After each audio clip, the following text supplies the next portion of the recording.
was doing well. As Shola said when she introduced me, my scholars have earned over $7.5 million to date. And I was just like, this number is great, but it can go further. And I know that what I'm doing right now is not doing what it needs to do. So I literally had to retreat, ran to Paris. I was like, God, I feel like I'm this brick wall. I'm knocking my head against it and it's not budging. What do I need to do? And my sister had been telling me for years, you need to add tech, you need to add tech. I'm like, no, I'm not ready. Imposter syndrome. No, I don't have the skill. No, kept coming up with excuses until right before I went to Paris. You guys, I lied to you not. I'm queen of getting scholarships for students, but also getting grants for my business. When I tell you I applied for a grant that I completely, and I mean completely, forgot about.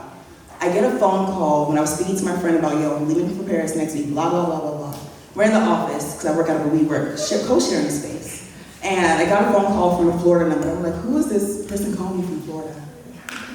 Let me just answer. I answered, and she said, hello, Adebisi, how are you? I was like, hi. Yeah, I said, speaking to, she says her name, and then she said her company name.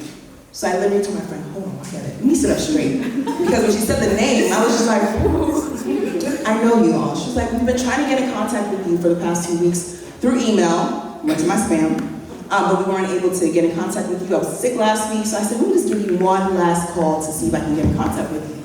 She said that we wanted to congratulate you because we were looking for you to give you a grant for your business. And I said, what business? She said, Schoold. In my head, the way my head was spinning. I said, Schoold, I haven't even transacted on this business yet. Huh? She said, yeah, we're going to give you a grant because we love the work that you're doing, blah, blah, blah, blah. I had pitched the prototype of the business, and I had forgotten about it. She said that we wanted to give you this grant because we know that what you're doing is going to help children, blah, blah, blah, students, blah, blah, blah, blah, blah. And I'm literally sitting in the office just like, bye.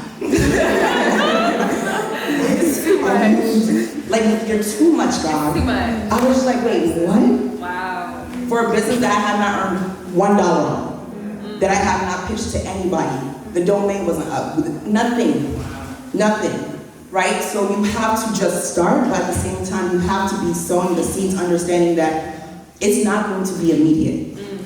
The day you sow the seed is not the day that you reap the harvest. And what social media shows you is not the reality of real life, right? We're literally on Instagram. Insta, shortened version of instinct.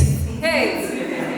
Right? The people. You're getting a 15, and mind you, I do influencer work as well here and there. You're getting 15-second, 30-second, 60-second reels. It's a moment in time. It is a highlight reel of the process. You're not getting the process. You're not getting the tears. You're not getting the screams. You're not getting the confusion. You're not getting any of the pain. And you have to remember that that is not what business is. If you're in it for a side hustle, that you're coupling it with a job, okay, you can treat it like a side hustle. But when you're looking to build a corporation or a business that's going to take care of you and your family, you have to also keep in your mind, as you start to hire people, it's no longer about you. Yeah.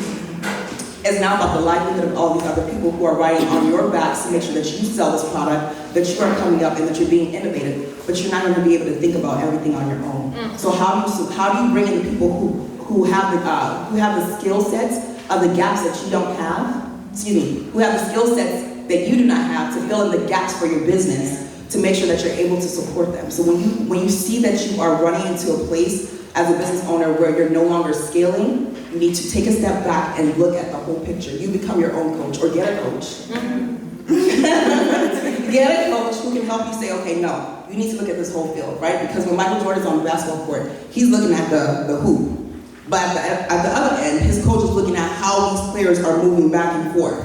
You may need to get somebody who can help you let's look at this whole map, right? Because right now you're in Maryland, but realistically, you can reach California. And what are you not looking at to help you get there? So you need to make sure you get a vision and get somebody who can get that vision with you so that you can run further. That's good. And I wanted to add, you talked about pivoting because you're just not interested in it anymore. And I think what's important when we talk about mindset, which is what I love to speak about, is doing the work mentally so that you can be free to do the work externally, because you'll carry it wherever you go. So one is forgive yourself, right? If there's anything in you that's like, whoa, I feel, I can't believe, no, it's actually incredible. Taking action, calculated action, that's where clarity comes. So now you've learned, I thought I loved this thing, I don't. And if you've been strategic, I'm hoping you still have your full-time job, things like that, and you didn't get so carried away, you tested, you felt it, you're like, I don't love this. make sure that you forgive yourself and you give yourself permission to pivot. Because people don't give themselves the permission and then they feel bad. And they carry the weight everywhere they go. Right? So it doesn't matter where they change, they try to change scenes and locations, it doesn't matter. So first do the forgiveness, first give yourself permission, celebrate that you did the work and you recognize this, and then sit down and reflect and ask yourself what's next. Also, do the really deep work. We don't do enough of asking ourselves the hard questions. That's why I love coaching, and that's why I love having mentors and mirrors. Why don't you like it? Right? So did you have a challenge and then you ran? Did you figure out you were majoring on your weaknesses? I believe in majoring in my strengths. So my weaknesses, I shore them up just enough so I can be strong. But best believe, baby, I'm doubling down on what I'm already good at. Because that's what's going to make me the multiple millions. That's what's going to open doors. That's what's going to. So were you operating in your weaknesses, trying to shore up your weaknesses, and you're like, I don't like this. I actually love this. So I want you to sit down and figure out why you're pivoting and why is this not right for you. And then you can use it to inform your future decisions. You just want to make sure you're not running away or you're not afraid, and this is what you're truly called to, but then a challenge or a brick wall, made you pivot. But if this is what you're called to do, close it up, celebrate, mourn it, right? Forgive yourself, do all the things, and then really figure out, well, what's next for me? And do it with your full heart, your full spirit. And people will be like, girl, you close your business, don't you know you're supposed to? It's not for everyone. It's not. I mean, I have friends that are W-2 who are millionaires. Because I have my business friends who make millions, and they spend millions to make the millions. So the profit margins, and of course you don't see that on social media, we don't talk profit margins, P&Ls, all the things that really make a business, and they're miserable. I know a lot of people are trapped in their business, and now they have a team, and now they're doing payroll, and now they're feeding people, and they don't know how to get out. So if you recognize it early enough, that's a blessing, and that's amazing. You should be celebrating. Somebody say, damn. Oh my gosh, we're gonna give it to Pete to wrap it up for us before we